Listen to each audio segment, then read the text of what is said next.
নমস্কার বন্ধুরা, আমি তন্ময় আজকে চলে এসেছি আম বাগানে। আজকে কিন্তু সমস্ত কিছু দেখাবো। আর হিমসাগর আম কিন্তু এখন পর্যন্ত বাগানে আছে। আর যারা যারা নিতে চান অবশ্যই কমেন্টে জানাবেন। আজকে আম জাগ দেওয়া হয়েছিল, সেই আমগুলো কিন্তু বাজারের উদ্দেশ্যে পাঠানো হবে। আর আমতে খুব ভালো হয়েছে, আর আমের কালার দেখে আপনাদের কিন্তু জিভে জল চলে আসবে। আর এখানে দেখতে পাচ্ছেন এই দাদা আম সাজাচ্ছে, আর এখানে কাকু কিন্তু আম ভালো যে ফ্রেশ আম সেই আমগুলো ক্যারেটে করে সাজিয়েছে এবং বাজারে যাবে। কারণ অনেক আম আছে দেখতে পাচ্ছেন আপনারা, যেগুলো ফ্রেশ সব থেকে আম হিমসাগর আম, সেগুলোকে কিন্তু বাজারে পাঠিয়ে দেওয়া হচ্ছে।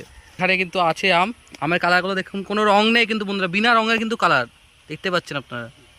এখানেও আছে আস্তে আস্তে, এখানেও কিন্তু আম চলছে। এই দাদা কিন্তু বেশ ভালো করে আম সাজাচ্ছে দেখতে পাচ্ছেন। আমের কালারগুলো এখন দেখবেন যে কলকাতায় যে আমগুলো, সে আম খেতে কিন্তু একদমই স্বাদ নেই। আর এই আম কিন্তু বন্ধুরা চলে যাবে একদম কলকাতা থেকে শুরু করে বড় বড় জায়গায়।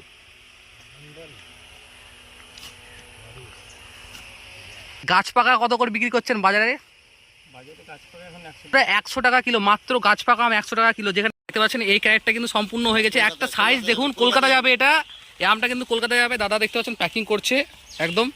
আর কিন্তু কোনো কালার নেই, বিষাক্ত যে কালারগুলো বন্ধুরা বাজারে ঘোরাঘুরি করছে, সে কালার কিন্তু একদমই দেওয়া হয় না। আমার প্রতি বছরের দিকে আম সাজায় এবং খুব সুন্দর করে কিন্তু আম সাজায়। আর পুরনো যেসব আম সেগুলো কিন্তু ফেলে দেয়, কোনো রকম বিক্রি করে না।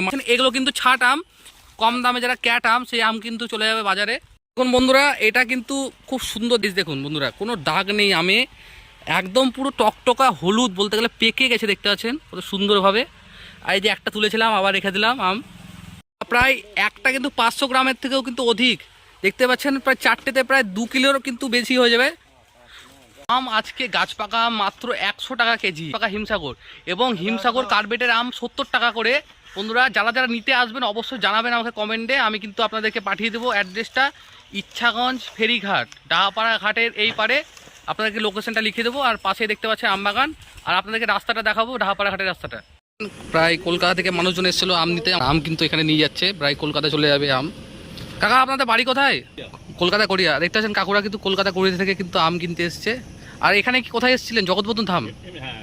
দেখতে পাচ্ছেন কাকুরা জগৎবন্ধু ধাম দেখতে এসেছিল। আর এই ঘাট থেকে কিন্তু জগৎবন্ধু ধাম কিন্তু প্রায় 2 থেকে 3 মিনিট পায়ে হেঁটে, ঘাট পাড়ের পরে। দেখতে পাচ্ছেন এটা কিন্তু ডাহাপাড়া ঘাট, ইচ্ছাগঞ্জ ঘাট নামে পরিচিত। এই ঘাটে হচ্ছে আমবাগান, আর আমবাগানের পাশে দেখতে পাচ্ছেন এটা কিন্তু কুড়া। কাকু একদম আম নিয়ে নিল, এবার কিন্তু কাকু কলকাতা চলে যাবে একদম। আর এই দেখতে পাচ্ছেন গাড়ি কাকুর সামনে রাখা আছে, এই গাড়িতে করে কিন্তু কাকুরা কলকাতা থেকে এসছে জগৎবন্ধু ধাম ঘুরতে। আর এসে ঘাট পাড়ের পরে কিন্তু আম কিনে নিল। দেখতে পাচ্ছেন যে ফ্রেশ আম কাকু একদম বেছে নিলেন, এবং এগুলো কিন্তু ওজন করবেন এবার। তো ফাইনালি বন্ধুরা দেখতে পাচ্ছেন কাকুরা কিন্তু কলকাতা থেকে এসেছিল, এবং কলকাতা থেকে আসার পরে এখানে জগৎবন্ধু ধাম দেখলো, এবার আম নিয়ে গেলো। আম কিন্তু বন্ধুরা কলকাতার নয়, কলকাতায় আরও বেশি চলে যায় আম, কারণ আমের কোয়ালিটি কিন্তু খুব সুন্দর এখানে বন্ধুরা। কোনো রকম রং কোনো কিছু ব্যবহার করা হয় না, ডাইরেক্ট জাগ থেকে বের করে দেখতে পাচ্ছেন যে হাওয়া খাওয়ানো হচ্ছে, এবং বাজারে যে আমগুলো পাঠানো হবে ফ্রেশ আম, সেই ফ্রেশ আম কিন্তু এখানে প্যাকিং করা হচ্ছে। আম বাগান দেখতে পাচ্ছেন, এখানে যেখানে রাখা হয় সেটা আমের কুড়া দেখতে পাচ্ছেন। ভিতরে কিন্তু অনেক আম জাগ আছে, এই যে মাছা নেই, এই মাছে কিন্তু থাকে, আম বাগান পাহারা দেয়। চারিদিকে আম ছিটিয়ে আছে। আম বাগানে একটা প্রাকৃতিক পরিবেশের সৌন্দর্য খুব আলাদা, সাজানো চলছে। এগুলো কিন্তু হয়ে গেছে, আর এদিকেও আম আছে।